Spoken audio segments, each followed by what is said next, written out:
Welcome back to the channel. In this video, I will be showing you how to set up Google Authenticator on the Mexc 2024.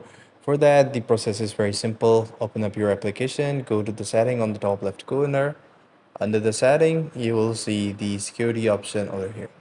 Once you go to the security option, you will see the Google Authenticator option right over here. Just tap on it and then go to the next option, then copy the code for the private key and go to the Google Authenticator application. Once you're in the application, go to enter a setup key, name it Mexc, your type in your key. For example, it was this one, and then simply add it. So the key has now been added in, and I'm gonna paste this code in the Mexc application. For example, go to the next option. Here you will have to write the email address. So let's get the code right over here.